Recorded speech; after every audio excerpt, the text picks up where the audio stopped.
right? If you're a person and you have any type of bad correspondence with a black person, and you could just be driving down the street, somebody cuts you off, you do the usual F you, but if that person's black, you're an avowed racist. It means you cannot have any negative correspondences with a black person at all. You can't make a black person feel bad. If you give a black person a B and they want an A, you can be called a racist in today's society. It's incredible, right? But what are they after? Why are they trying to divide people up by races? And then there's like this strange attack on God. Like there's this real big push to just erase all traces of God and Jesus Christ. We can't say Merry Christmas, right? Obama started that. We can't, it's very offensive. The kids can no longer do the Pledge of Allegiance, one nation under God. That's got to go. They're really pushing for everything, every mention of God. In Congress, they're no longer, some of them are no longer swearing in under the Bible, because that's wrong, that's backwards, that's got to go. So what does this have to do with one another, right? What do all of these topics have to do with one another?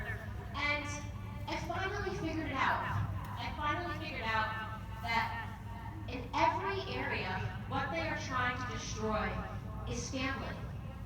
It's just family. It's that simple. And it came to me when I was realizing, how did Black America begin believing in this lie? What did the left do expertly with Black America before they began pushing it out to all other communities? And of course, it's breaking down the Black family. Everything that you see happening to Black America, it starts and ends with the breakdown of the nuclear family. So it starts in the 1960s when Lyndon Baines Johnson, who, if you go through the public school system, he's a hero, Lyndon Baines Johnson. He's the best president that ever happened. He signed the Civil Rights Bill of 1964 and gave Black America all of its freedoms, right? He signed the Voting Rights Act and gave Black America all of their freedoms. Of course, they don't teach you that for the 20 plus years that this Democrat was in Senate, he was a part of the hardened, racist Southern bloc and voted against every single right that was put on the table for Black America. They don't teach you that he said the N-word all the time. He hated Black Americans. It's on the record. There are tapes, actually, that Simon & Schuster published years ago, and I advise you to go listen to them. It's incredible that this man is celebrated as a hero to Black America. He was essentially forced to sign the Civil Rights Act because of the mayhem that was happening in America at that time, the racial riots, and he signed it. And the second he signed it, he thought to himself, I've got to put something else in place to make sure, in his words, that these N-words, who we just gave a little something to, we need to make sure I'll have them voting Democrat for the next 200 years. He said it. And so he put together the Great Society Act. So Black America was the experience in the 1960s for everything that we're seeing the left harp on today. And the Great Society Act was very simple. Marry Black America to the government.